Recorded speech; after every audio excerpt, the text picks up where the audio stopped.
Biblio Studio presents The Book of I Am, A Journey to Your True Self. Chapter 1. The Inner Flame, the Principle of I Am. Everything begins with a simple, almost imperceptible act, yet one capable of changing the entire course of a life. The awareness that within every human being there exists an inner flame that never goes out. Throughout the centuries, sages have described it by many names: divine spark, immortal essence, core of the soul, eternal presence. In this book, we will call it by the name that tradition has allowed to resonate across generations: I Am. Far from being a mere linguistic expression, I Am is a cosmic principle. It is not an egocentric affirmation nor a metaphysical whim, but the direct declaration of life itself. Every time we pronounce those two words, we affirm our essential identity, prior to mind and body, even prior to the circumstances we believe define us. Imagine for a moment that all social masks, names, titles, and possessions disappear. What remains? The answer is as clear as it is radical: the bare consciousness of being remains. That consciousness requires no explanation or justification. It simply exists. There lies the mystery of I Am, the capacity to recognize oneself without additions. In the papyri of Hermopolis, dating back more than 3,000 years, a chant is preserved in which an Egyptian priest declared, "I exist because life flows within me. Before the name, before the form, I already was." Though written in a religious context very different from today's, this testimony shows that humanity has always intuited that true power is not found outside, but in the intimate recognition of that flame. Yet most people live without contact with that inner spark. Routine, fear, and the demands of the outer world create a kind of spiritual amnesia. We are taught to identify with what we have or what we do, and rarely are we taught to recognize what we are. Thus, we move from role to role, from job to job, from relationship to relationship, searching outside for the security that only contact with the I Am can give us. A little-known historical example is that of the Roman Emperor Julian the Apostate. Unlike many of his predecessors, Julian rejected the idea of being worshipped as a god, and sought in the ancient Neoplatonic schools the confirmation that divinity dwells within every human being. His writings, though condemned by the church of his time, reveal a ruler who understood that true power was not found in outward symbols of dominion, but in the connection with the eternal spark. The first step toward awakening is to recognize the inner flame as a tangible reality. It is not a poetic metaphor, but a perceptible fact for anyone who trains in awareness. Each time one pauses, breathes, and silently affirms I Am, a channel opens through which a different energy flows. That energy does not come from personal effort, but from the inexhaustible source of life. Anyone who has experienced even for an instant that connection knows that nothing external can compare. The Indian sage Nisargadatta Maharaj, a humble cigarette vendor in Bombay who attained enlightenment, often repeated to his disciples, "Remain with the feeling of I Am. Do not put anything behind it. Do not say I am this or I am that. Simply, I am." That advice, seemingly simple, contained the secret of his teaching. Do not identify with masks, but with pure existence. It is not enough to understand intellectually the principle of I Am. Its true strength arises when we use it as a creative word. Every time we affirm I Am, followed by a quality, we summon that quality from the invisible plane into material experience. For example, to say I am strength is not a psychological illusion, but a decree that awakens latent energies within the body and mind. To say I am peace opens the door for harmonious vibration to penetrate even in the midst of conflict. This is why the ancient mystery schools insisted on vigilance over language. Every word is a seed that germinates in the field of reality. The opposite is also true. When someone constantly says, "I am weak," "I am poor," or "I am incapable," they are using the same creative power in a destructive way. The "I am" does not distinguish between positive or negative. It simply manifests what is decreed with feeling. Hence, so many traditions warn of the importance of caring for our thoughts and expressions. A curious case is told in the medieval chronicles of a monastery in Chartres. It is said that a novice, whenever he failed in his studies, would exclaim, "I am clumsy, I always will be." His companions began to notice that, over time, the young man seemed to actually lose sharpness, even in simple tasks. The abbot, observing this, called him and instructed him to do the opposite exercise, to repeat every morning, "I am clear intelligence." Months later, that novice became one of the most skilled scribes in the scriptorium. The story, though simple, shows how sustained affirmation shapes destiny. In a society that rewards speed, productivity, and appearances, pausing to recognize the "I am" seems like an act of rebellion. Yet it is precisely this inner rebellion that can restore our freedom. The Russian writer Danil Andreev, imprisoned during the darkest years of Stalinism, recounted that he survived spiritually in prison by silently repeating "I am" each night. He said that this act protected him from despair and connected him with higher realities, even in the midst of suffering. Thus, the "I am" is not a luxury for moments of calm, but a shield in times of storm. Chapter 2. The Power of the Word and Creative Vibration. If in the previous chapter, we discovered that the "I am" is the divine spark dwelling in the heart of every human being, in this one, we delve into one of its most powerful manifestations, the Word. For it is not enough to perceive the inner flame, it must be projected, given direction, and the natural vehicle for this is articulated sound. Since ancient times, traditions have intuited that the universe responds to vibration. The ancient Hindus called Shabda the power of the primordial sound. The Egyptians affirmed that the god Ptah created the world with the Word, and in the Gospel of John we read, "In the beginning was the Word." Behind these images lies a single truth. The Word is not merely an instrument of communication, but a creative force. When we say "I am," we are not describing a fact, we are decreeing a reality. Every word spoken with intention and feeling becomes an energetic seed that germinates in the invisible field of existence. That seed may blossom in harmony or in discord, depending on the quality with which we charge it. It is no coincidence that ancient cultures gave such weight to oaths. In classical Greece, breaking an oath was not seen merely as an ethical fault, but as a violation of the cosmic order, for the spoken word was believed to possess its own entity. This is why the Orphic mysteries demanded long periods of silence before allowing initiates to speak. One had first to understand the magnitude of sound before releasing it into the world. Every word, even the most trivial, leaves an echo in the energetic field that surrounds people and places. The Japanese researcher Masaru Emoto, in his controversial experiments with water crystals, showed how words of love and gratitude generated harmonious forms, while insults or negative expressions produced chaotic structures. Although his methodology was questioned by the academic community, the symbolic impact of his findings was enormous. Millions came to visually grasp what ancient wisdom had long taught.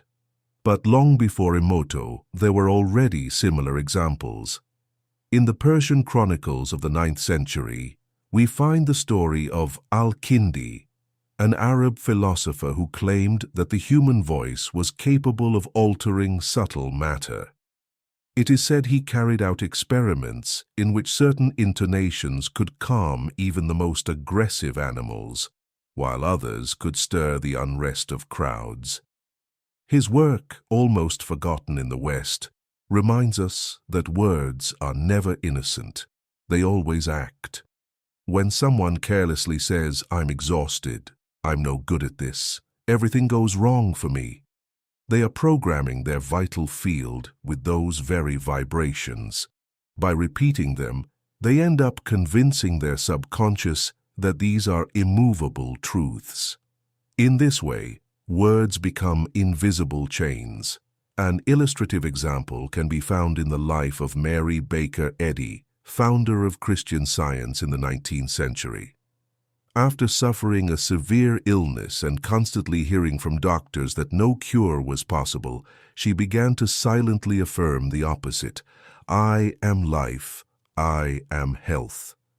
Her recovery, unexpected for the medicine of her time, led her to proclaim that the word, united with faith, could transform even the physical body. Though her ideas were controversial, her testimony made one thing clear: the word, when repeated with conviction, reprograms personal reality. This is not about becoming obsessed with every syllable spoken, but about cultivating mindful awareness of language. Before speaking, we can pause for a moment and ask ourselves, does what I am about to say build or destroy? Does it bring clarity or confusion? Does it come from fear or from love? This habit radically transforms daily interactions. A kind word of advice can brighten an entire day. An unjust criticism can plunge someone into doubt for weeks. Whoever understands this begins to treat words as jewels, polishing them before giving them, knowing that each carries a vibration. It is not only what we say, but how we say it. Tone of voice conveys frequencies that reach beyond rational content. We have all experienced how a phrase of support can sound sincere or hypocritical depending on the intonation. In the Sufi tradition, the dervishes practiced dhikr, the rhythmic repetition of divine names, not as superstition, but because they understood that sonic vibration opened doors in consciousness. A European traveler of the 13th century, William of Rubruck, wrote in his chronicles that upon hearing Sufi chants he felt a warmth in the chest and a clarity in the mind like never before. This accidental testimony confirms what the initiates already knew. The correct vibration awakens higher states of consciousness, the power of silence between words. Paradoxically, the power of the word is complemented by silence. Pauses between phrases allow the vibration to penetrate more deeply. The Roman orator Cicero recommended leaving spaces of silence in speeches because silence is the language of the gods. Applied to daily life, this reveals that sometimes it is better not to answer immediately. A conscious pause before responding can prevent arguments and transform dialogue into a constructive encounter. Just as in music the notes are sustained by the spaces between them, in speech the vibration is strengthened by silence. Stories that illustrate the power of the word. In a Tibetan monastery, there is a story of a young monk who constantly complained about the weather, the food, his duties. One day, his master took him before a lake and asked him to shout, "I am miserable." The echo returned the exact same phrase. Then he asked him to shout, "I am joyful," and the echo repeated those words. The master smiled and said, "The universe is like this lake. It always returns to you what you proclaim." In the West, a curious case occurred with Florence Scovel Shinn, an artist who became a spiritual teacher in the early 20th century. She taught her students to affirm their desires aloud as if already fulfilled. One of her students, unemployed and facing severe financial difficulties, began declaring each morning, "I am prosperous, and my ideal job awaits me." Within a few weeks, she received an unexpected offer in a creative field she had never before considered. Chapter 3. The Art of Directing Mental and Emotional Energy. Everything we think and feel is not a private or harmless phenomenon, but currents of energy that travel, influence, and return multiplied. Most people live as if their mind were an open field where any thought can enter and settle at will. The same happens with emotions. A piece of news, a glance, or a comment is enough to stir an inner storm. Yet, anyone who wishes to advance on the spiritual path must understand that the mind and emotions are instruments, and like any instrument, they need a conscious conductor. We can imagine thought as an electric current. Like electricity, it can illuminate a city or cause a devastating fire. It all depends on how it is directed. The French philosopher Émile Coué, at the beginning of the 20th century, taught his patients a simple method of autosuggestion: to repeat every day, in every way, "I'm getting better, better, and better." Though many ridiculed him, thousands of surprising recoveries were documented. What Coué understood was that thought repeated with conviction directs vital energy toward a precise direction, like a wire carrying current to a lamp. If thoughts are electrical currents, emotions are like waves in an ocean. They often arise not by choice, but as responses to external stimuli. But the error lies in believing they cannot be governed.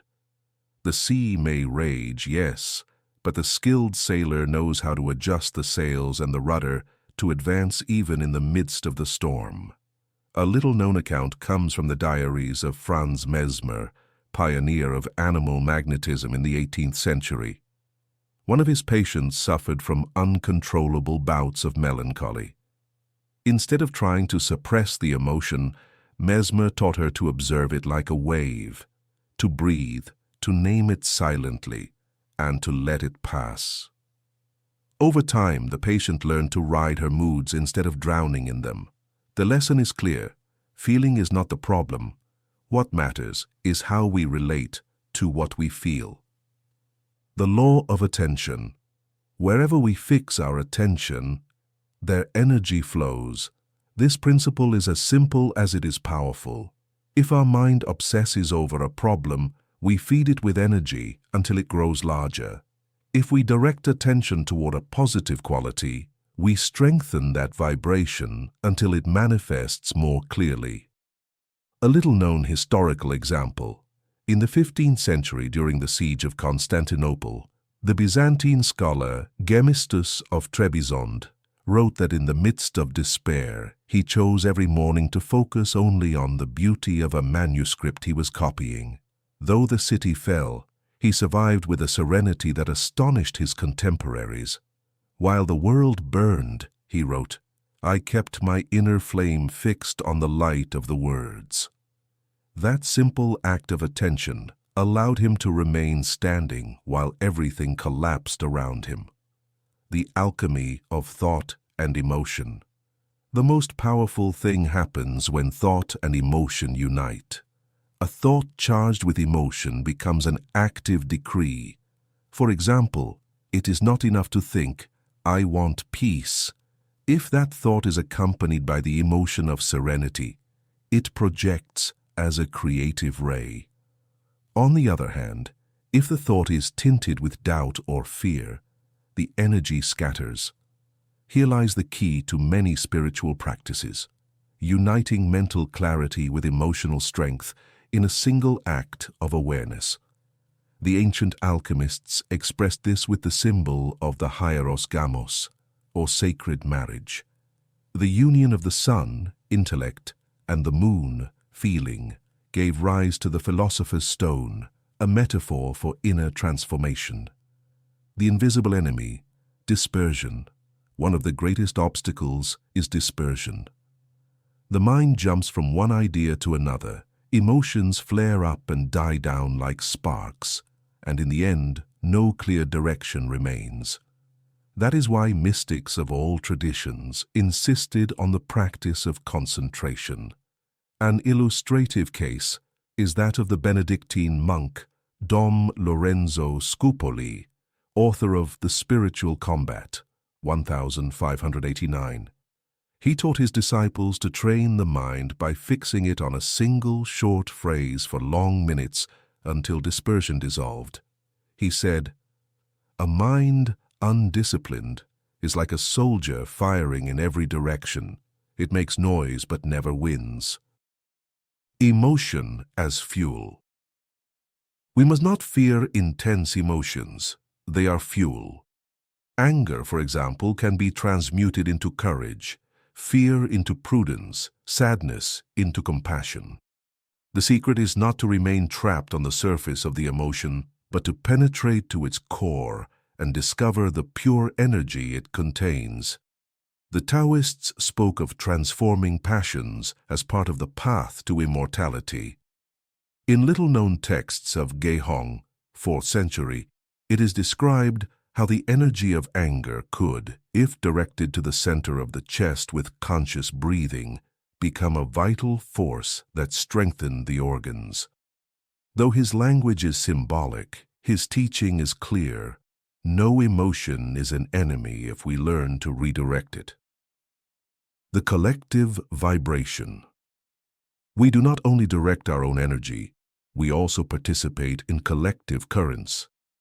Crowds generate emotional fields that can sweep entire individuals away. It is enough to observe how, in a sports stadium or a political demonstration, emotions multiply.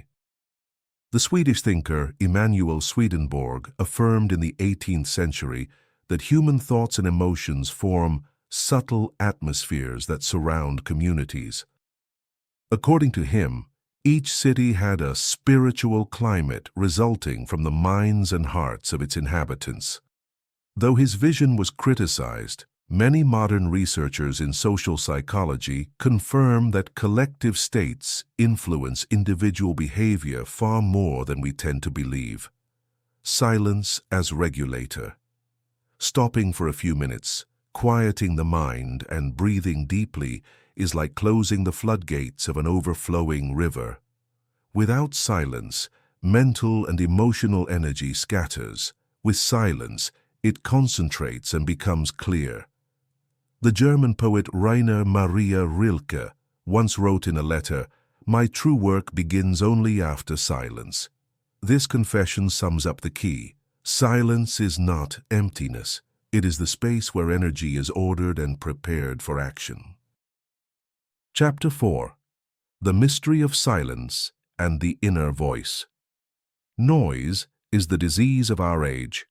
We live surrounded by voices, messages, notifications, ceaseless stimuli that saturate the mind and heart. In the midst of this clamor, it seems almost impossible to hear anything deeper, yet every true seeker discovers sooner or later that real wisdom does not come from external noise, but from inner silence. Silence is not merely the absence of words. It is a state of receptivity in which the soul opens to listen to the voice that never shouts and yet guides with infallible precision, the inner voice. In Greek tradition, the Oracle of Delphi responded to those who came with transcendent questions. But what few remember is that before listening to the oracle, the petitioners had to undergo a period of purification and silence. The priests knew that without silence, the oracle's words would be misinterpreted. Silence, then, is a doorway. When we quiet the mind for even a moment, a space opens where the eternal can reveal itself. It is not about manufacturing answers, but about allowing them to emerge. The inner voice never imposes itself. It does not arrive as a scream or a violent command. It comes as a gentle intuition, a serene whisper, an inexplicable certainty. The problem is that most ignore it because it seems too simple. We prefer the strident voices of logic, fear, or immediate desire, and neglect the deeper guidance.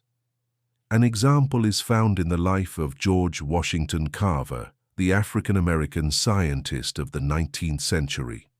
Born into slavery, he dedicated his life to agricultural research. He would rise before dawn and spend hours in silence in the woods. He claimed that there he heard the voice of nature, which revealed to him solutions for improving crops. His practice was not superstition. His morning silences connected him with a source of creativity that led him to discover hundreds of applications for peanuts and sweet potatoes, revolutionizing rural economy. Not every inner voice is true.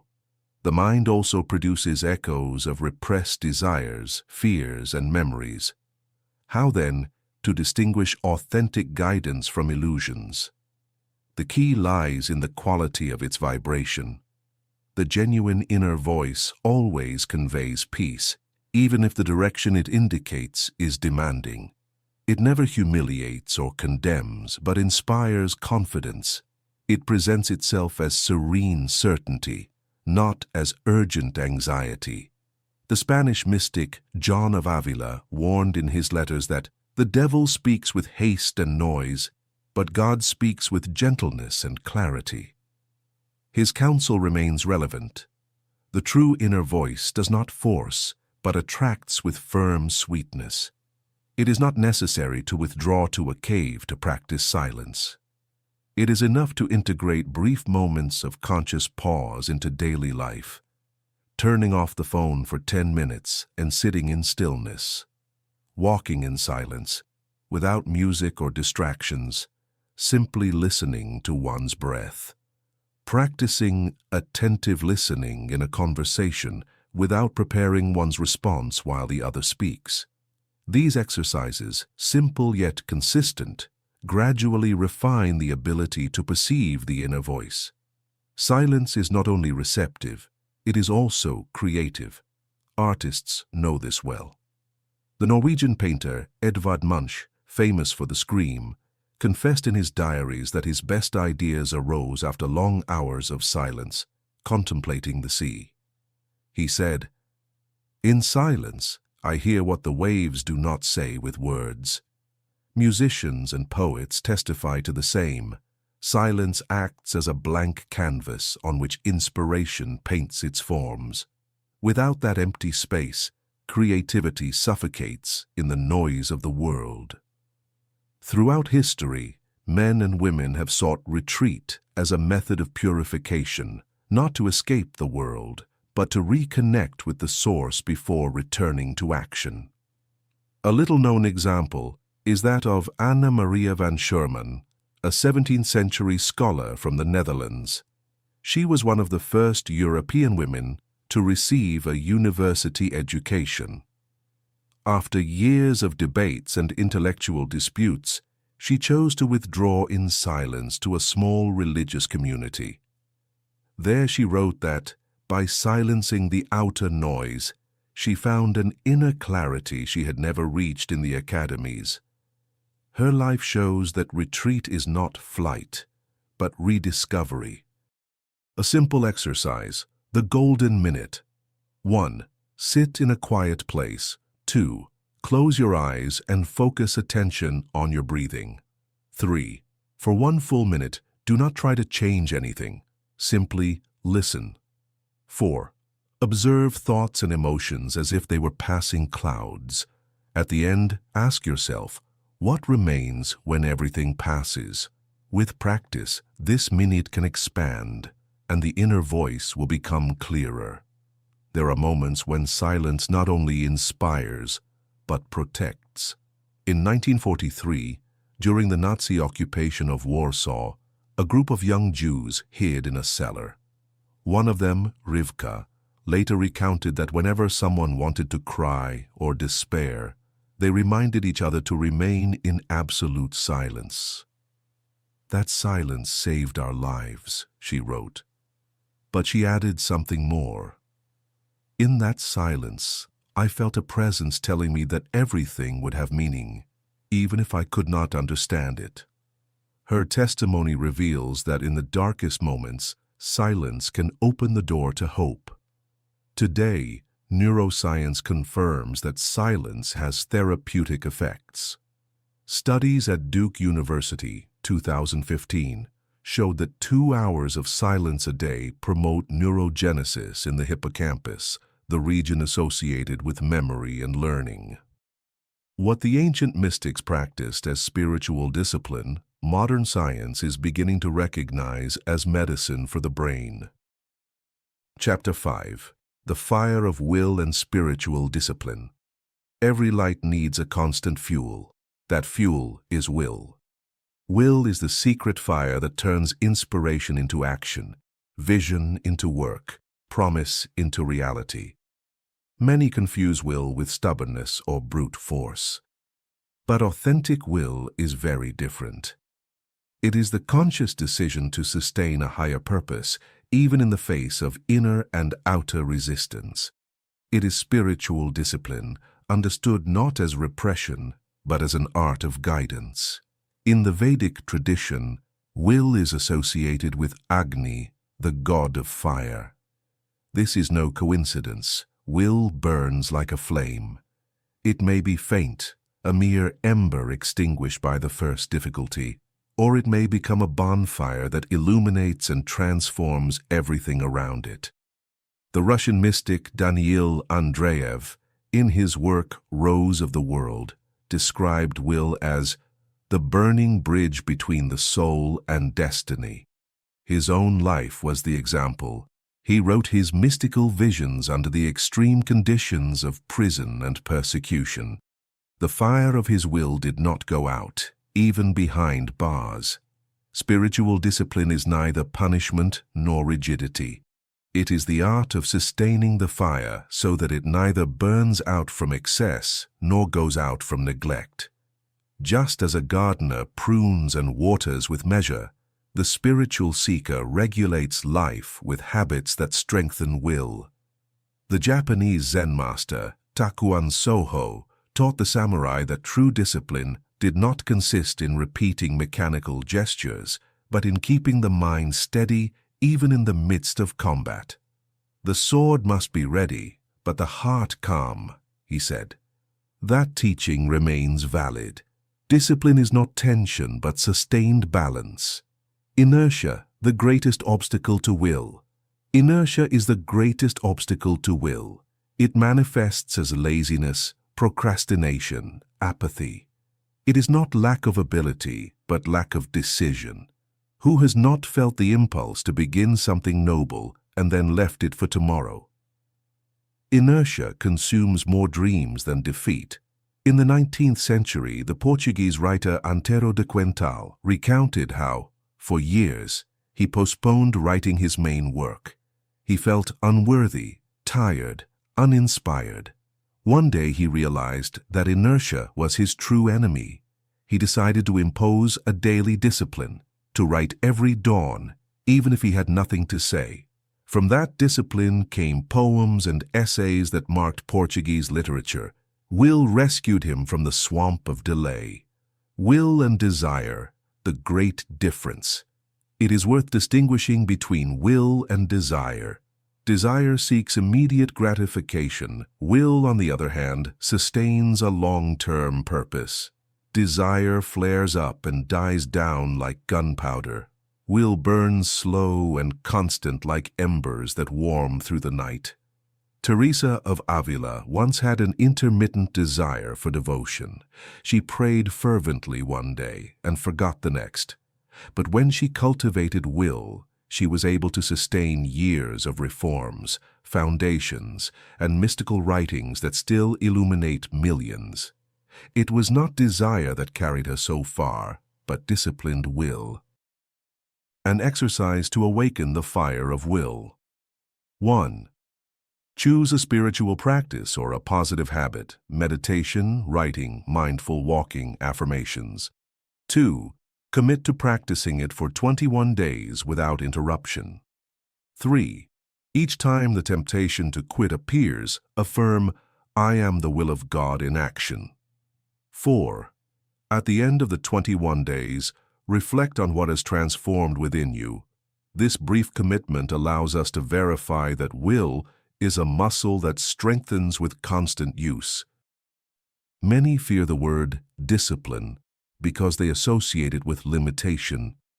But in reality, discipline is the key to freedom. The musician who practices for hours each day is not chained, he is liberated, for he acquires the ability to express himself freely on the instrument. The athlete who disciplines himself is not enslaved. He achieves mastery that gives him wings. In the same way, spiritual discipline frees us from the whims of desire and the tyranny of changing emotions. It makes us masters of ourselves. The Stoic philosopher Epictetus, born a slave, affirmed, "No man is free who is not master of himself." His teaching still resonates. True freedom is born from inner discipline, the power of collective will. Individual will has power, but collective will multiplies it. When a group of people unites their discipline in a common purpose, it becomes an unstoppable force. An inspiring case is that of the monastic community of Mount Athos in Greece. For more than 1,000 years, generations of monks have sustained a life of daily prayer and discipline. Despite wars, invasions, and crises, the community endures. Their secret is not military strength nor wealth, but the shared will to keep a higher purpose alive. Yet, will misdirected can become fanaticism. When discipline is confused with rigidity, the flame turns destructive. History is full of examples of collective wills that instead of creating, destroyed. Bloody crusades, totalitarian ideologies, blind sects. This is why spiritual discipline must always be joined with discernment and love. Will without love is tyranny. Discipline without discernment is slavery. How to recognize true will? True will can be recognized because it is oriented toward the common good, not just personal satisfaction. It produces inner peace in its exercise, not anxiety or strain. It persists even when there are no spectators or immediate rewards. The Roman general Scipio Africanus, famous for defeating Hannibal, said that the greatest victory was the one achieved over oneself in fulfilling discipline even in secret. That is the mark of authentic will, firmness without ostentation. Chapter 6. The Secret of Transmutation, the Violet Flame. Every spiritual tradition holds a greater secret, the possibility of transforming dense energies into light. The ancients called this process transmutation. It is not about escaping what we are or denying our shadows, but about learning to convert them into fuel for growth. Among the symbols that summarize this art, none is as powerful and enigmatic as the violet flame. Why violet? In the visible spectrum, violet is found at the highest frequency. It represents the threshold between the visible and the invisible. It is no wonder that since antiquity, it has been associated with the spiritual, with that which is beyond the tangible. In Egypt, purple was reserved for priests. In Rome, only emperors could wear the toga picta dyed in purple.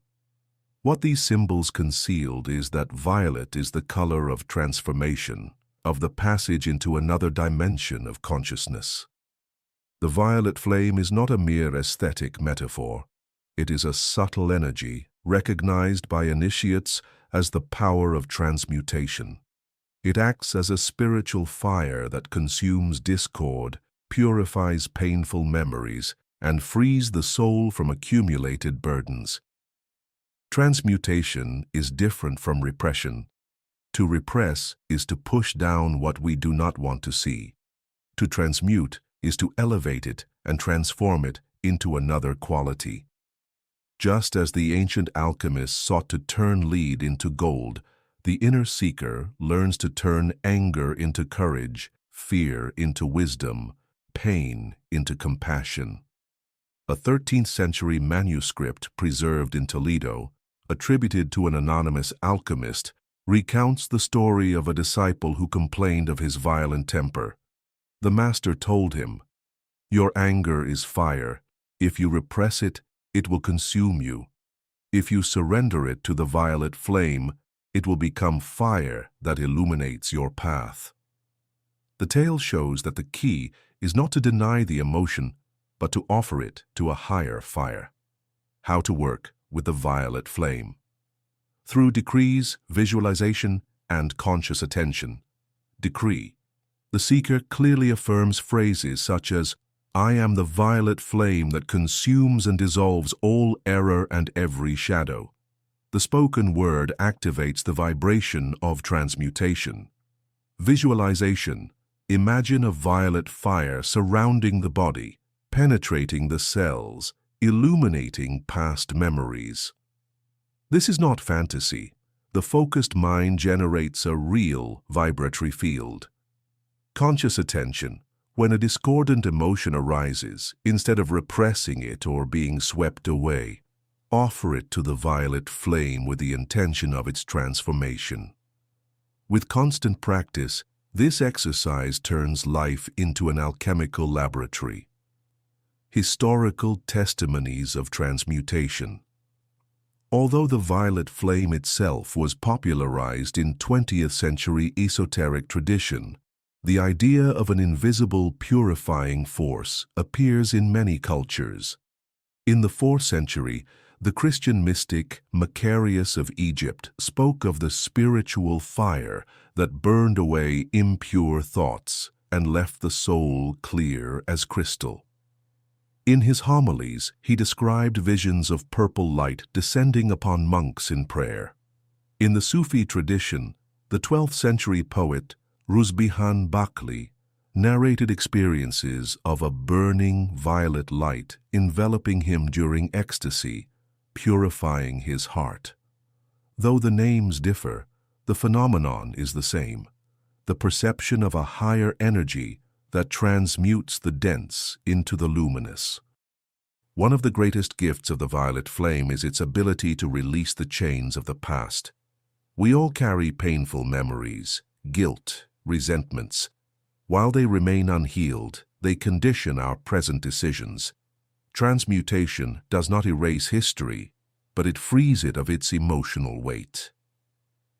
A notable example is Eva Moses Kor, a survivor of the medical experiments at Auschwitz. Decades later, she shocked the world by publicly declaring her forgiveness toward the Nazi perpetrators. It was not an excuse or denial of horror, but a transmutation. She turned the poison of memory into the medicine of freedom. Although she never spoke in terms of the violet flame, her act embodies its essence, transforming darkness into liberating light. The violet flame does not only act on the personal level, but also on the collective. Groups of meditators have invoked it in times of crisis, visualizing the transmutation of wars, social tensions, and disasters. A little-known testimony comes from India in 1947, during the violence of partition. A group of Hindu and Muslim monks in Benares gathered in secret to invoke a violet flame of peace. According to local chronicles, in the neighborhoods near their retreat, violence decreased notably compared to other areas. It may not be historically demonstrable, but the account suggests that collective transmutational energy has tangible effects. Some ask, if the violet flame can transmute everything, would it not become an excuse to keep erring? The answer is no. The transmuting fire does not replace responsibility. On the contrary, the more one experiences its power, the more the heart longs to act with purity, so as not to generate new shadows. A Renaissance alchemist, Basil Valentine, wrote, "He who knows the fire that transmutes no longer wishes to keep soiling his vessel." True transmutation awakens love for clarity, not license for negligence. Let us remember, the violet flame does not act by itself. It needs conscious will. It is like a bonfire. The wood is available, but someone must light it. Here, the discipline learned in the previous chapter joins the practice. With firm will, the violet flame becomes a daily tool of purification. Chapter 7. Invisible Guardians, the Circle of Inner Protection. Every step we take on the spiritual path awakens new lights, but it also attracts new trials. Just as a lit flame can illuminate a room, it can also be disturbed by the wind. In the same way, the consciousness that opens to truth is exposed to external influences, collective thoughts, foreign emotions, and even invisible forces that seek to divert the seeker. For this reason, since ancient times, all traditions have taught methods of spiritual protection. This chapter explores a fascinating principle: the existence of invisible guardians and the circle of inner protection. It is not superstition, but the recognition that the human being lives immersed in energetic fields and that the inner light must be safeguarded. The circle as a universal symbol. In all cultures, the circle has symbolized protection and wholeness. Native American shamans drew medicine wheels to mark sacred space. Druids performed their rituals within stone circles such as Stonehenge. In the Christian tradition, medieval monks would trace a circle on the ground before praying in places considered dangerous. The circle is not merely a geometric figure, it is a vibrational structure. It represents perfection, the safe boundary where the seeker's energy is preserved. When we speak of the circle of inner protection, we refer to that invisible wall of light surrounding those who invoke its power. Invisible guardians are forces, presences, or spiritual intelligences that assist those who sincerely seek the light. Each tradition has named them differently: angels in Christianity, devas in Hinduism, protective spirits in shamanism, allies in Sufism. A little-known example appears in the diaries of Jacob Boehme, the 17th-century German mystic. He wrote that during meditation he felt a luminous presence surrounding him like a wall of peace. This presence inspired him and kept him serene in the face of temptations and doubts. He never described it as a being with wings, but as a protective vibration. This testimony suggests that invisible guardians do not always manifest as human-like figures, but as fields of energy that sustain the soul. The practice of protection. Spiritual protection does not depend on material amulets, but on conscious intention. The human mind has the capacity to generate vibrational fields that act as shields. When the seeker firmly declares, "I am surrounded by a circle of impenetrable light," they activate a barrier that repels discordant vibrations. The French occultist Eliphas Lévy taught his students to visualize a circle of fire around themselves before beginning any esoteric practice. He said that this simple visualization was enough to block unwanted influences. Though criticized, many of his students left testimonies of great clarity and peace when applying this practice. Spiritual protection is not only necessary during meditation practices, it is also essential in daily life, where we are constantly exposed to currents of fear, anger, and despair. A conflictive meeting, disturbing news, or an agitated crowd can all leave imprints on our energetic field. The Trappist monk Thomas Merton warned that many seekers were not exhausted by lack of faith, but by lack of inner protection against the world's noise. He himself practiced a brief ritual before leaving his cell. He breathed, visualized a circle of light, and asked his guardian angel to accompany him. In this way, he could move amidst chaos without losing his center.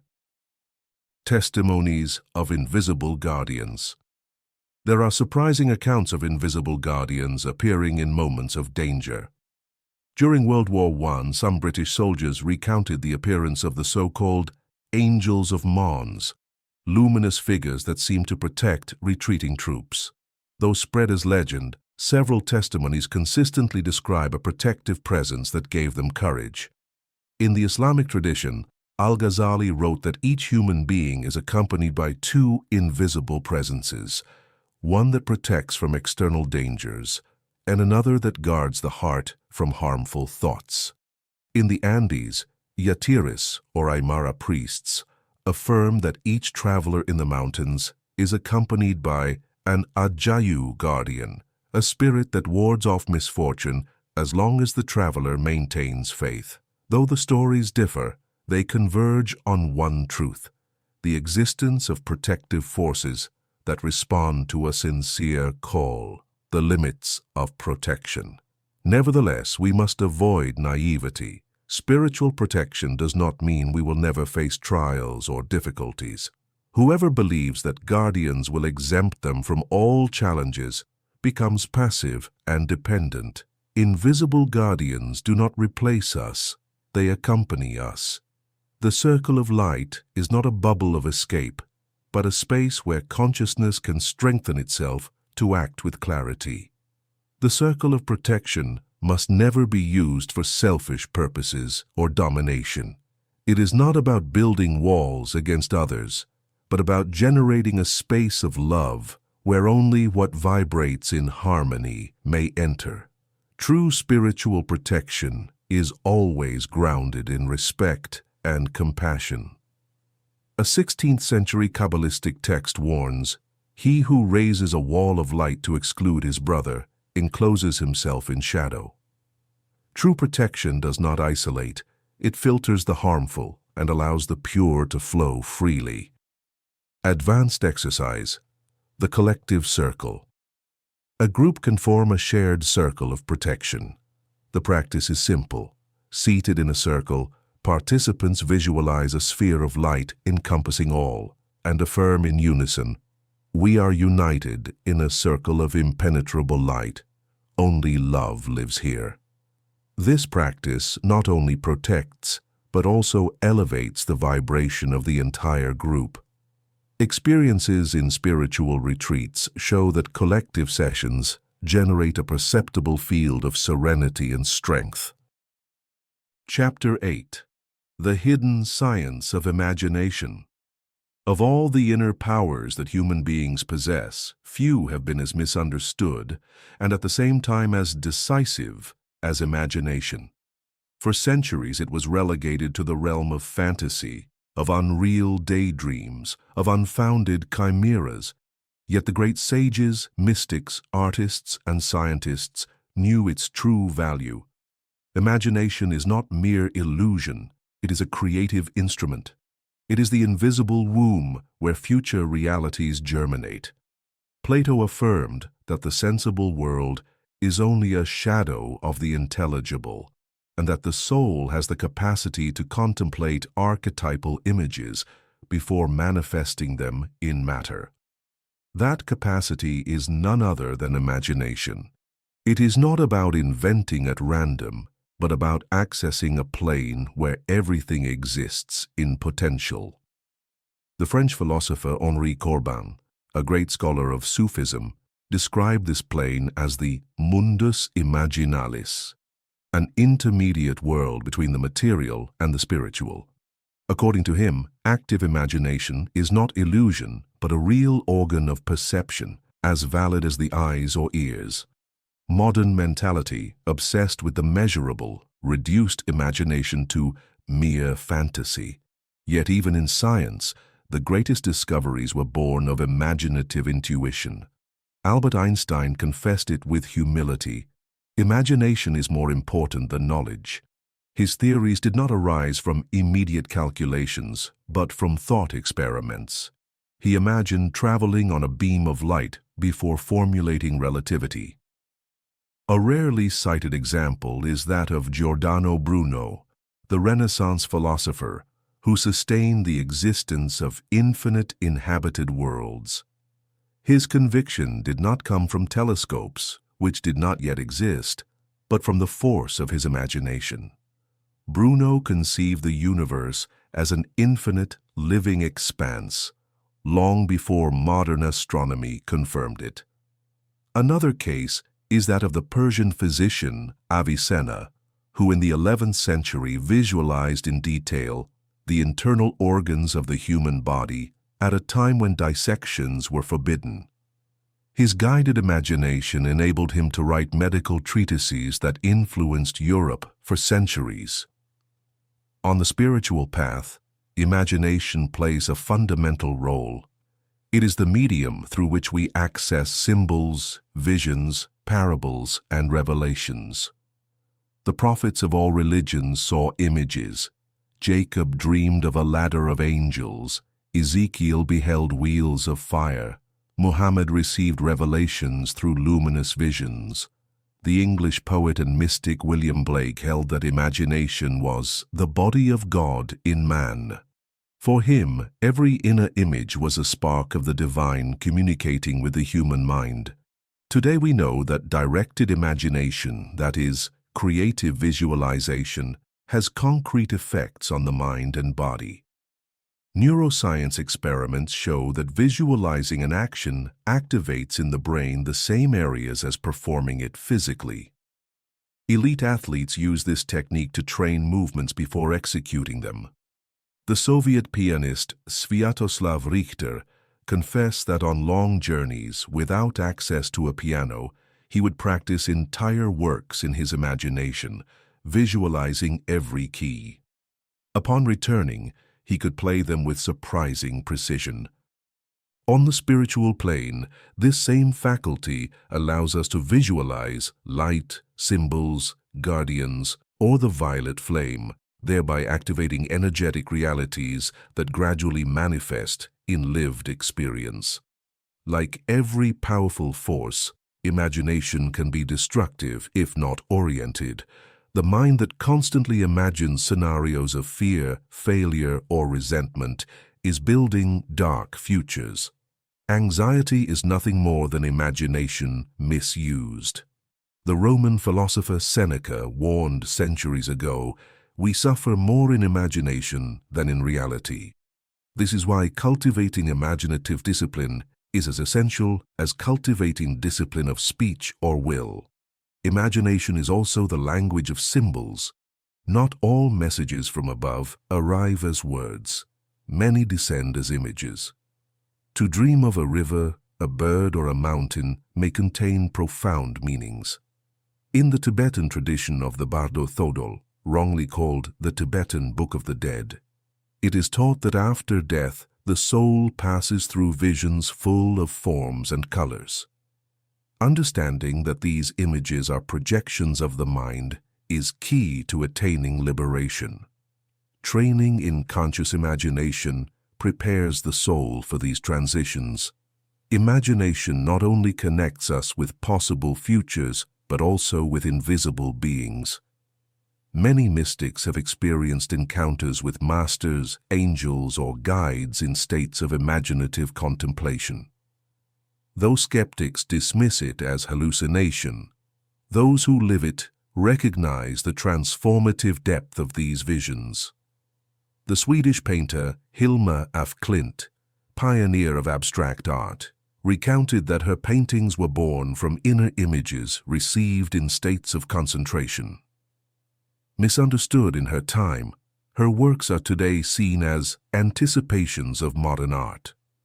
True esoteric science teaches that everything manifested first existed in someone's imagination. A cathedral began as a mental blueprint, a revolution as a shared vision, an invention as a luminous image in the mind of its creator. The Armenian mystic Gurdjieff taught that the ordinary human being uses imagination passively, as daydreaming. But the conscious seeker must learn active imagination, to project clear images and sustain them until they impregnate reality. Chapter 9. Between Worlds. dimensions, symbols, and correspondences. Since the dawn of humanity, human beings have sensed that they do not inhabit a single plane of reality. Dreams, visions, symbols, and altered states of consciousness have served as windows into the invisible. This intuition gave birth to temples, mythologies, and entire philosophies. The spiritual seeker understands that the universe is not a closed block, but rather a web of interconnected dimensions. Modern physics is beginning to intuit what the ancient sages expressed through symbols. The universe is multidimensional. Theories such as string theory suggest the existence of hidden realities beyond the three dimensions of space and the fourth of time. Although still speculative, these ideas resonate with ancient esoteric teachings that spoke of etheric, astral, and spiritual planes. Hermeticism summarized this truth in a key phrase: as above, so below. That is to say, each plane reflects and corresponds to the other in a dance of resonances. The visible is nothing more than the echo of the invisible. Ordinary language is not sufficient to describe the multidimensional.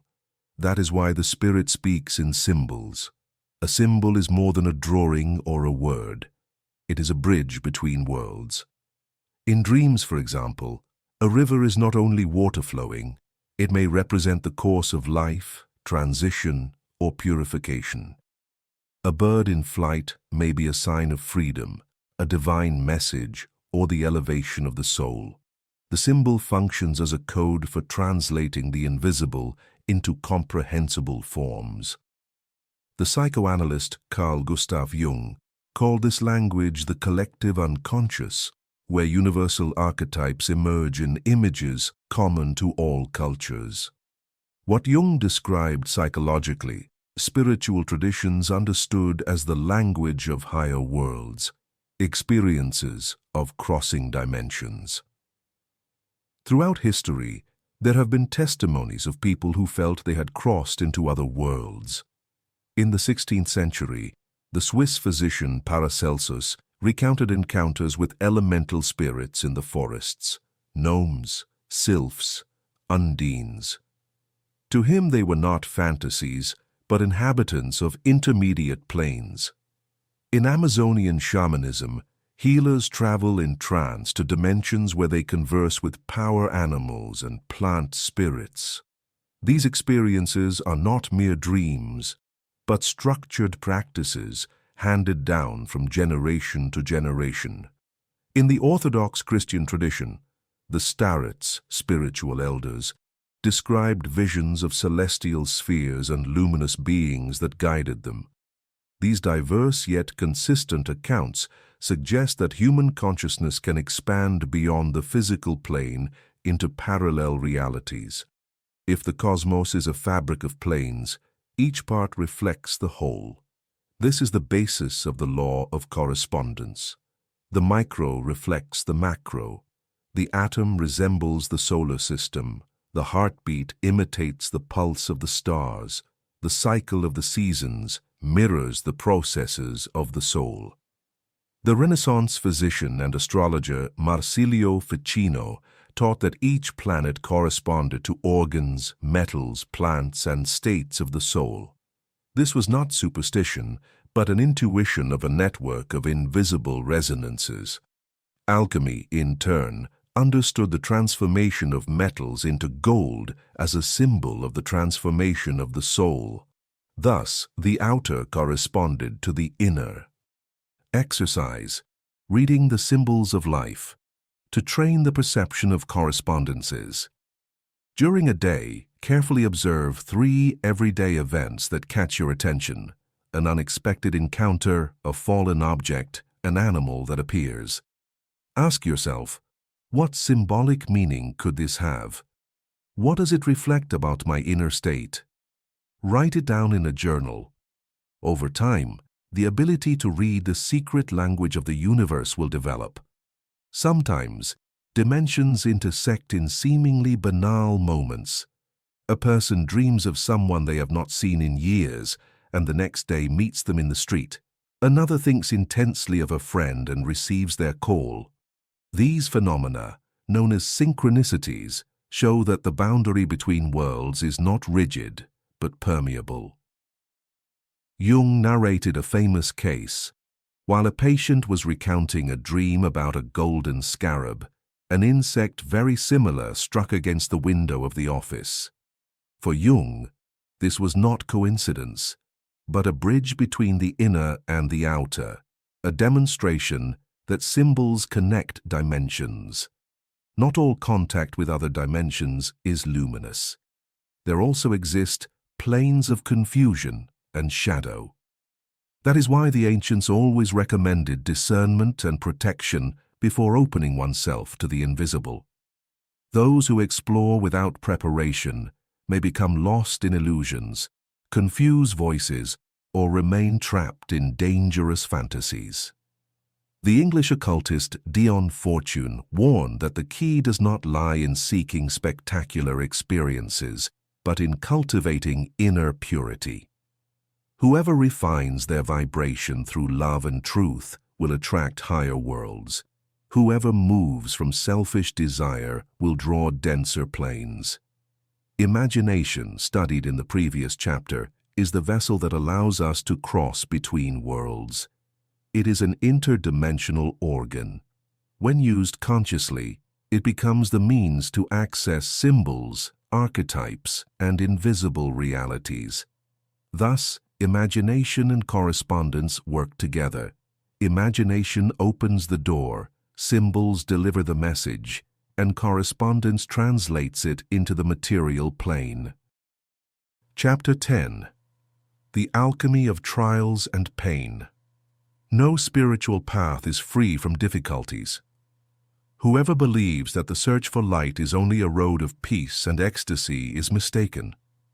Life itself, with its trials and pains, is the crucible where the soul is tempered. Just as gold is purified in fire, consciousness grows through challenges that appear, on the surface, destructive. The key lies in understanding the alchemical secret of suffering. It is not punishment, but an opportunity for transmutation. Physical and emotional pain is often rejected as an enemy, yet behind every wound beats a message. Pain signals a broken limit, a pending lesson, a doorway to greater depth. The Persian mystic Rumi expressed it clearly: "The wound is the place where the light enters you." That phrase summarizes spiritual alchemy. What breaks us can become what opens us. Ancient traditions knew that trials were rites of passage. The Egyptians subjected their initiates to long nights in symbolic sarcophagi to confront them with the fear of death. Indigenous peoples exposed their youths to fasting and solitude in nature. It was not cruelty, but pedagogy. The trial reveals hidden inner strength. In the Bible, Job represents the human being tested to the extreme. He lost family, possessions, and health, yet from his suffering emerged a renewed faith. His story reminds us that the trial is a stage of choice, to sink into despair or to rise in trust. Many of humanity's greatest contributions were born from pain. Frida Kahlo painted her most intense works from her bed while enduring unbearable physical pain. Her suffering became universal images of resilience. The Russian writer Fyodor Dostoevsky, condemned to forced labor in Siberia, found in that experience the material for masterpieces such as Crime and Punishment. His literature would not exist without that crucible of suffering. The Japanese poet Akiko Yosano, after losing family members in war, transformed her pain into verses that still transmit vital strength today. These examples show that pain, when it does not destroy, can become creative force. Alchemy taught that lead must be transformed into gold. Lead symbolizes the heaviness of emotions and painful experiences. Gold, the enlightened consciousness that arises from transmuting them. How is this alchemy accomplished? It is not enough to simply endure pain. One must consciously accept it, understand its message, and offer it to the fire of transformation. Suffering that is repressed becomes resentment. Suffering that is embraced and surrendered becomes wisdom.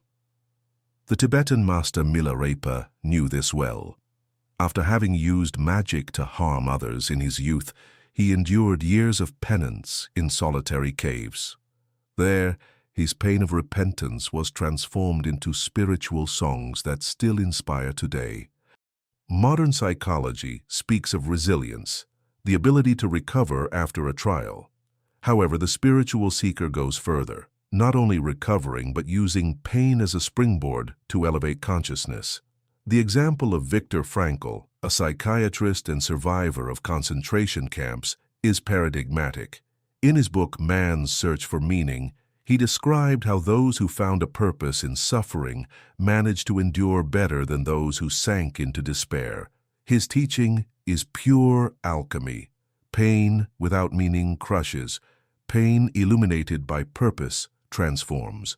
There is, however, a trap in pain, becoming trapped in it.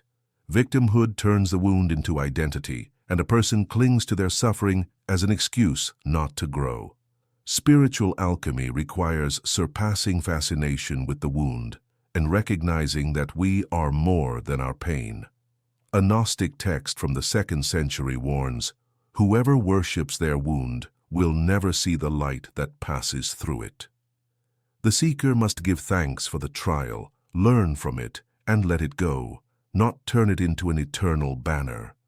Not only individuals, but also peoples go through trials. Wars, economic crises, and natural disasters become stages where humanity must awaken collective qualities. After the Lisbon earthquake of 1755, which destroyed much of the city, philosophers and theologians across Europe faced the question of the meaning of pain. From that disaster arose debates that propelled new forms of social, political, and religious thought. In a certain sense, the tragedy catalyzed cultural transformation. Pain is never pleasant, nor should it be glorified. Yet the paradox is that, properly understood, it becomes an ally. The mature seeker does not seek suffering for its own sake, but when it arrives, embraces it as raw material for inner work. The Spanish Saint Maria de Agreda wrote, "Pain is like the stone that polishes the diamond of the soul." This metaphor summarizes the paradox. What seems like wear is in fact refinement. Chapter 11. The Law of Universal Balance. In the minds of many spiritual seekers, the words wealth and abundance evoke distrust. It is thought that spirituality is at odds with material goods, and that aspiring to prosperity is to fall into selfishness. However, deeper teachings reveal another vision. Abundance is not a luxury, but a universal law of balance. Nature itself is testimony to abundance. A tree does not produce a single seed, but hundreds. A river does not settle for a single drop, but flows without ceasing. The stars in the sky are not counted by tens, but by billions. Scarcity, more than an objective reality, is often a mental and social construction. The universe is expansion. The Big Bang, according to science, was an explosion of abundance, a cosmic generosity. In the Hermetic tradition, it was taught that the all overflows continuously into infinite forms of life. Abundance is not an accident. It is the essential nature of the cosmos. The Taoist sage Zhuangzi wrote, "Heaven and earth never exhaust themselves in giving. How then could man live in stinginess?" Abundance, rightly understood, does not mean hoarding without measure, but flowing in harmony with giving and receiving. The problem is not wealth, but attachment to it and identification with it. Many have fallen into the trap of believing that having more means being more. that illusion leads to greed and destruction. A historical example is King Croesus of Lydia, famous for his immense fortune in gold. His obsession with preserving it led him to fatal mistakes that ended in the fall of his kingdom. His story reminds us that material wealth without wisdom is unstable. The true secret of abundance is based on balance. Everything we receive must find a channel of circulation. When energy flows, there is prosperity. When it stagnates, there is decay. Ancient agricultural communities knew this. They kept part of the harvest to sow again, shared surpluses with those in need, and gave thanks to the earth with offerings. In this way, they ensured the cycle of abundance. The Swiss psychologist Carl Jung expressed it in psychological terms. What is not given rots inside. The same is true of material goods, emotions, and knowledge. If they do not circulate, they turn into dead weight.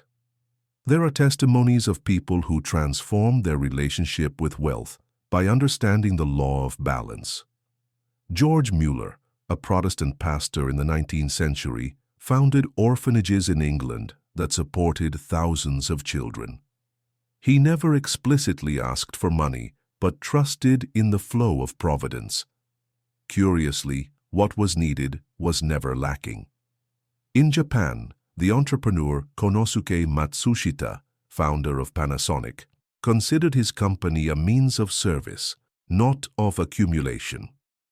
By declaring that his mission was to improve people's lives, he attracted sustained prosperity.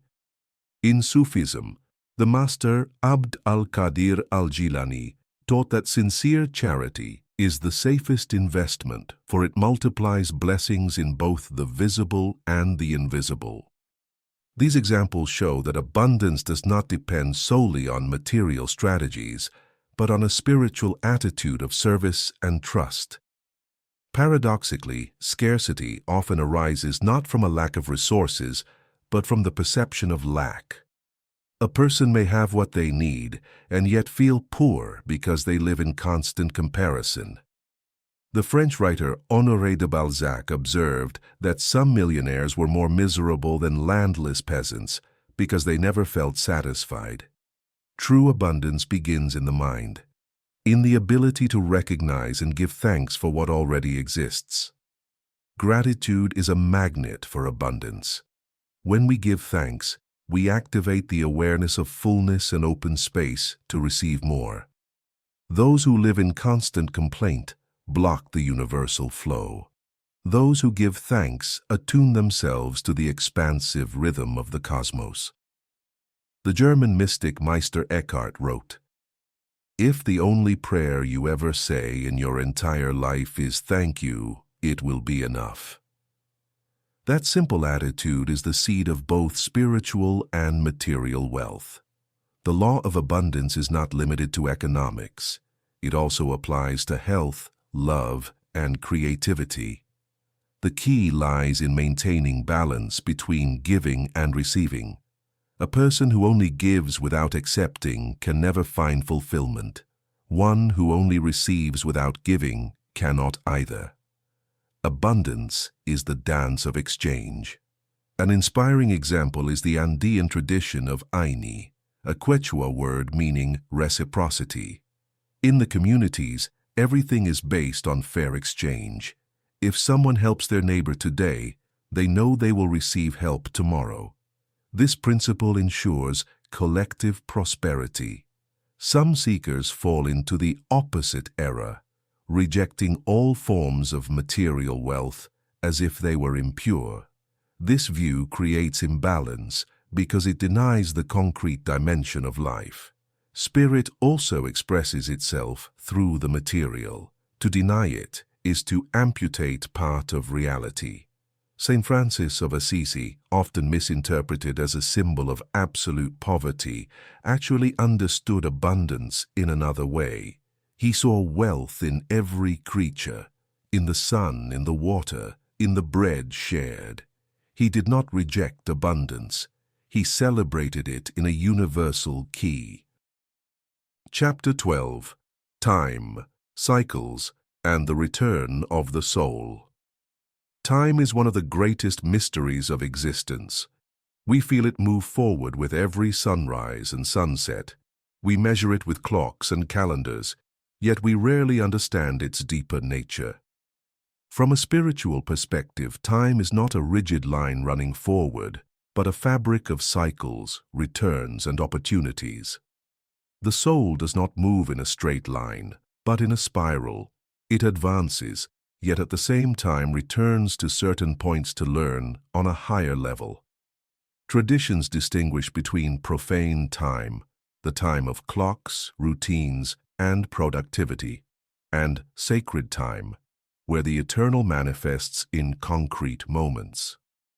The anthropologist Mircea Eliade explained that in traditional cultures, festivals were not mere celebrations, but returns to mythical time. When a community celebrated the agricultural New Year, they were not commemorating a dead past. They were reactivating the primordial moment of creation.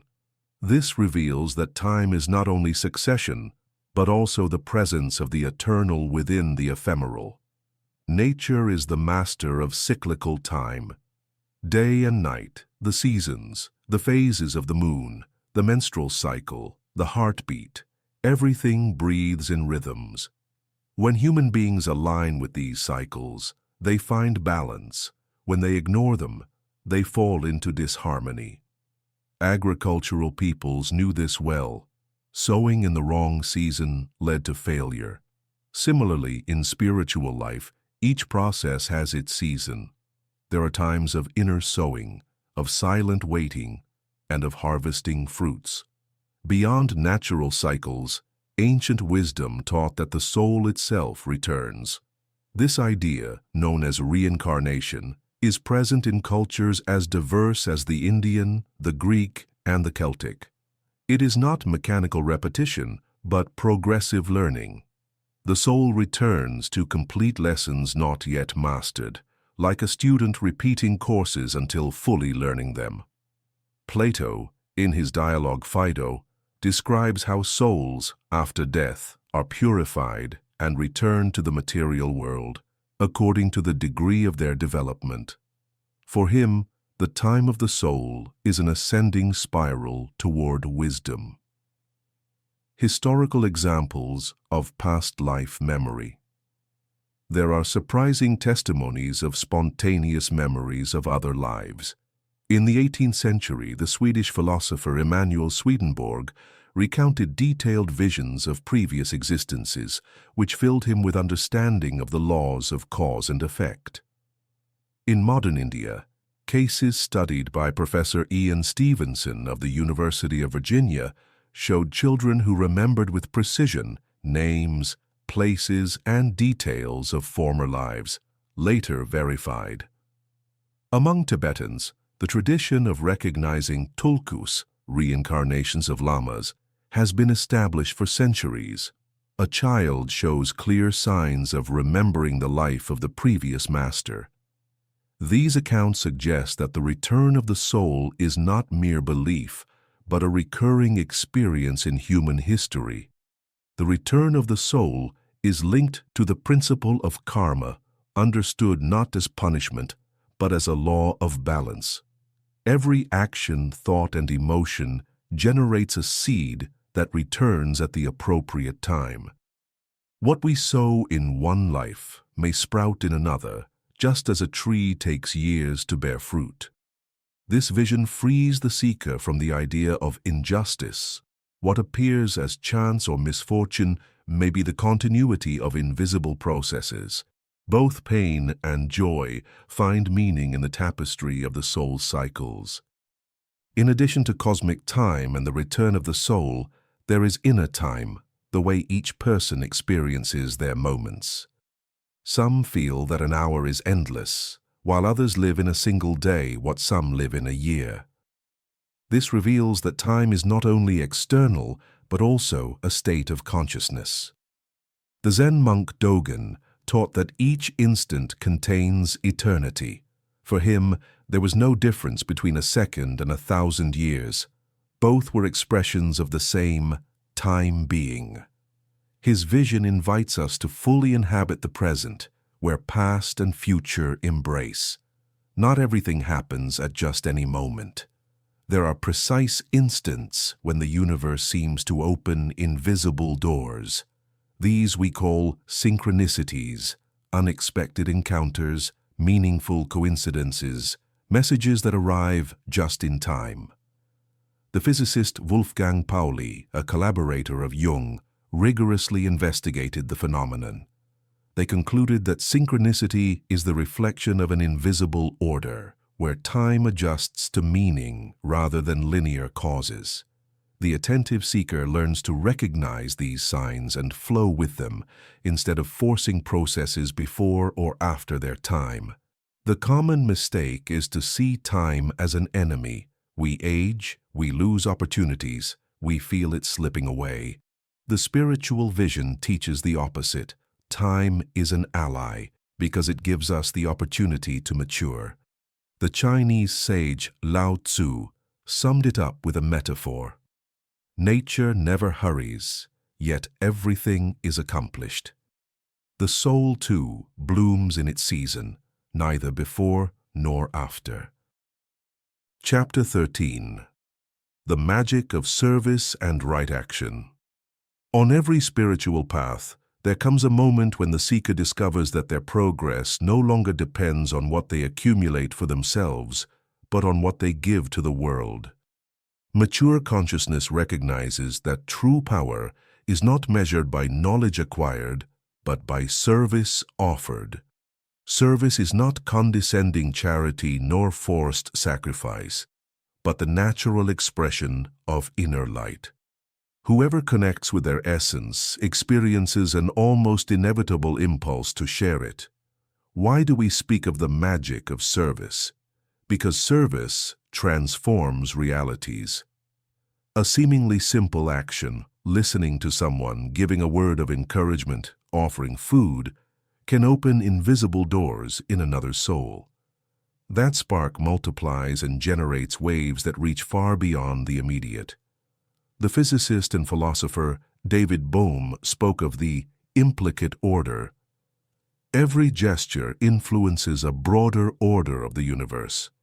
To serve, then, is to act consciously within that invisible web, knowing that no act of kindness is ever lost. Spiritual service does not consist of doing much, but of doing what is right. The Hindu tradition calls this karma yoga, the path of conscious action. The Bhagavad Gita teaches that true action is not measured by its immediate results, but by the purity of intention and alignment with inner duty. This is what distinguishes right action from impulsive action. The first arises from clarity and compassion. The second, from the desire for recognition or fear of disapproval. The seeker learns to discern before acting. Do I serve out of love or out of the need to be seen? The story of Florence Nightingale, pioneer of modern nursing, illustrates the magic of service. In the midst of the Crimean War, 1853 to 1856, she dedicated herself to caring for wounded soldiers in miserable conditions. Her practical compassion reduced mortality in military hospitals from 40% to 2%. It was not just technique, it was love translated into right action. Nightingale demonstrated that authentic service not only relieves individual suffering, but also transforms entire systems. Her legacy remains alive in the global ethics of healthcare. We often imagine service as great public deeds, but much of right action is invisible. A mother silently praying for her children, a worker who performs their task with honesty, though no one watches, an elderly person smiling at a stranger on the street. These gestures, though small, hold transformative power. The Zen master Thich Nhat Hanh taught the practice of washing the dishes to wash the dishes. Doing the everyday with full attention becomes silent service to the world. There's a subtle danger, confusing service with protagonism. The servant ego seeks recognition and applause, not transformation. This turns service into spectacle and empties it of spiritual power. A Sufi text warns, "Whoever serves expecting gratitude is trading. Whoever serves without expectation is loving." The seeker must guard their motivations, for true service endures even in anonymity. Service is not only an option, but the destiny of the soul. Each person comes into the world with unique gifts that are fully realized when placed at the service of others. To deny those gifts is to betray oneself. To share them is to honor one's mission. The Russian writer Leo Tolstoy wrote in his diary, "The only possible happiness consists in living for others." For him, service was not an abstract moral duty, but a source of personal fulfillment. The magic of service does not exclude the struggle for justice. Sometimes to serve means to offer direct help. Other times, it means denouncing abuses and transforming structures. Gandhi understood this deeply. His nonviolent resistance was service to millions, for it did not seek revenge, but the restoration of dignity. Here, right action appears in its widest dimension. It is not enough to relieve symptoms, it is necessary to heal causes. Authentic service seeks to transform both hearts and systems. Many traditions affirm that service is the highest form of prayer. The Christian mystic Saint Vincent de Paul said, "Leave God for God," referring to the idea that interrupting prayer to help someone in need is itself an act of worship.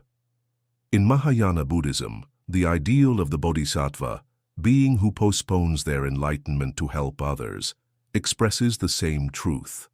Love in action is the highest form of spirituality. A little-known story from World War II tells of Chiune Sugihara, a Japanese diplomat in Lithuania, who risked his life and career by issuing thousands of visas to persecuted Jews, disobeying the orders of his government. Thanks to him, more than 6,000 people survived. He never sought glory. He acted from inner duty.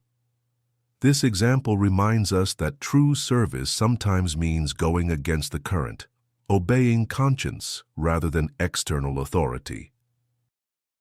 Chapter 14. Encounter with the Masters, Stories and Visions. In all spiritual traditions, there are accounts of encounters with masters, beings of light, invisible guides, or embodied sages who transmit decisive teachings. Sometimes they come in dreams, other times in visions, and often in the form of ordinary people who appear at just the right moment. These encounters, though wrapped in mystery, have shaped the course of seekers and even entire peoples.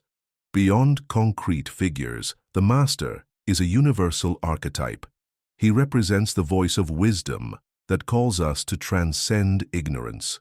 The psychologist Carl Jung described him as the wise old man, or the inner guide who appears in dreams and myths. Whether in the form of an elder, a child, a luminous woman, or an unexpected friend, the function is the same, to remind us of who we are in essence. Many testimonies describe masters appearing in the dream plane. Plotinus, the Neoplatonic philosopher, recounted receiving instruction from a luminous figure during states of ecstasy. In the 13th century, the German mystic Mechthild of Magdeburg described visions in which a being of light guided her writings, which later inspired generations of believers. According to tradition, the Tibetan sage Padmasambhava appeared in dreams to disciples centuries after his death to transmit spiritual practices. These stories suggest that consciousness can connect with masters beyond the boundaries of time and space. Masters embodied in the everyday. Not all encounters are spectacular.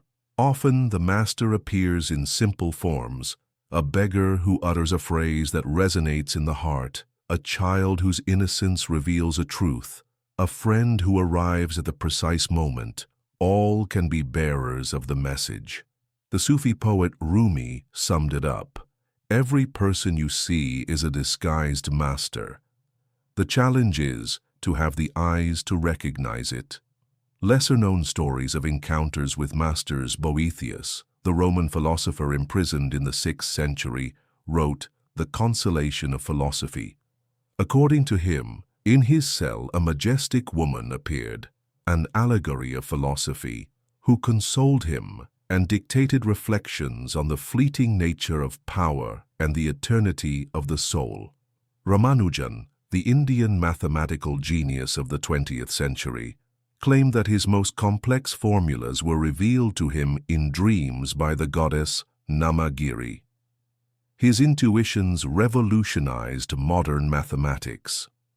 In the Hebrew tradition, it is said that Rabbi Akiva received visions of an angel during his nightly studies, which inspired him to renew the interpretation of the Torah.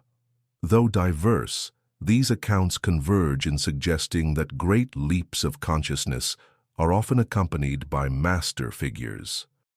Not everything that seems like teaching truly is. There are also illusions, projections of the ego, or even forces of confusion. This is why seekers have been warned to discern carefully. A common criterion across traditions is the fruit. A true master inspires humility, love, and clarity. A false guide generates fear, dependence, or arrogance. The Christian gospel expresses it simply: by their fruits you shall know them. Beyond external figures, every tradition insists that the ultimate master resides within. Encounters with external guides are meant to awaken that inner voice. Master Eckhart taught this with clarity. The eye with which I see God is the same eye with which He sees me. In other words, the true guide is inseparable from the consciousness we already hold. There are accounts of seekers who continue to receive guidance from their masters after the latter had passed away. A disciple of Ramana Maharshi recounted that, after the sage's death, he still felt his presence and received inner responses when invoking him. In Christianity, numerous saints affirmed that Mary or Jesus appeared to them in times of need. The same phenomenon occurs in Tibetan Buddhism with reincarnated masters. The lineage continues beyond a physical body.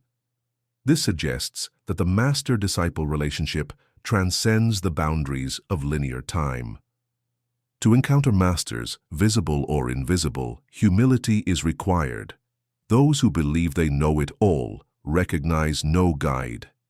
The open seeker, however, acknowledges their ignorance and thus attracts teaching. The Chinese sage Confucius said, "From every man I learn something, from his virtue to imitate it, from his error to avoid it." In that humble attitude lies the key to all encounters. Looking back, we see that the great turning points in our lives were preceded by significant encounters. A book that arrived at the right moment, a casual conversation that illuminated a decision, a vision in meditation that gave us courage. These experiences reveal that masters are not exceptions, but part of the very fabric of spiritual life. Chapter 15. The Path of Mastery, Integration of the I Am. Every spiritual journey, with its trials, revelations, symbols, and encounters, points toward an ultimate destiny, the integration of the I Am. This is not an intellectual concept, but a state of consciousness in which the seeker recognizes their unity with the Source and becomes the master of their own life. Mastery is not a title nor a hierarchical rank, but the fullness of being, the point where the human and the divine embrace. What does it mean to be a master? The true master is not one who dominates others, but one who masters themselves. A master is someone who has learned to govern thoughts, emotions, and actions aligning them with their deepest essence. To be a master is to live in coherence, radiating what one is, without the need to impose. The Taoist text, Tao Te Ching, summarizes it precisely. The sage does not compete, and therefore no one can compete with him. Mastery is not demonstrated in confrontation, but in the serenity that inspires natural respect. Throughout this journey, we have explored word, will, imagination, symbols, service, and the cycles of time. Mastery consists in integrating all of these aspects into a living unity. From the power of the word, the master preserves clarity. From will and discipline, serene constancy. From imagination, creative capacity. From the experience of pain, compassion. From service, detached offering. From time and cycles, patient trust. Mastery is the point where each piece fits into a harmonious whole. The lower self and the I am. The main obstacle is identification with the lower self, the personality with its fears, desires, and attachments. The I am is deeper. It is the divine spark, the indestructible core that has always been present. Mastery happens when the lower self becomes an instrument of the I am. Teresa of Avila spoke of the soul as an interior castle with many chambers.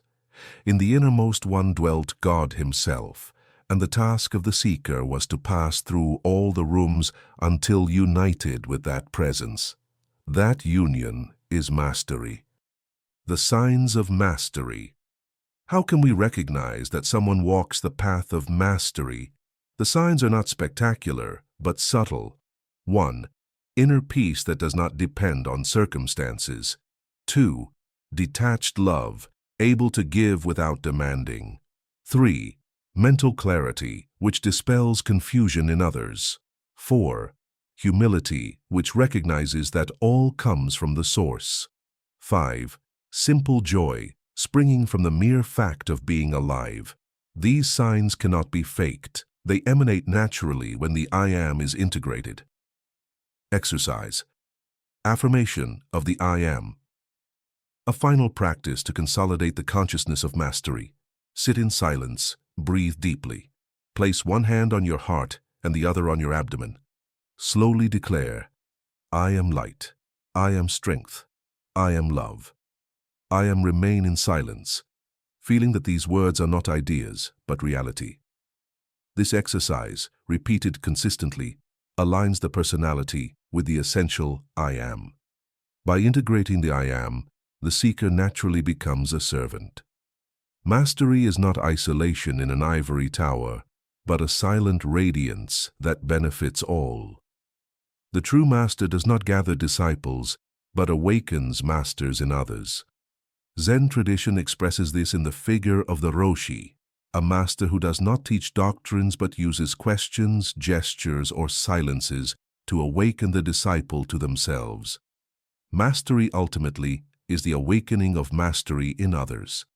Milarepa, after years of penance in solitude, emerged as a master singing spontaneous verses about emptiness and compassion. His life was testimony to how transmuted pain becomes wisdom. Hildegard of Bingen, a 12th century German nun, integrated mystical visions with music, medicine, and politics, showing that mastery encompasses all dimensions of life. Mahatma Gandhi reached mastery not through supernatural powers, but through his coherence between thought, word, and action, inspiring millions without the need for violence. Curiously, those who reach mastery often return to simplicity. After traversing visions, trials, and knowledge, they discover that the essence was always there, in the present, in the breath, in the capacity to love. The Japanese poet Ryokan lived as a wandering monk, writing haiku and playing with children. His life shows that mastery does not always wear solemnity. Sometimes it is expressed in light laughter, in everyday tenderness. The path of mastery is everyone's journey. to recognize that we are more than our fears, more than our wounds, more than our limited self. It is to discover that in the heart of each one burns the I am spark of the whole, waiting to be integrated into daily life. There is no final point, only an ascending spiral. Each step toward mastery opens new horizons of service, love, and consciousness. The true master does not withdraw from the world. They embrace it, illuminate it, and transform it with their mere presence. And every reader, in remembering their I am, can become that silent master the world awaits.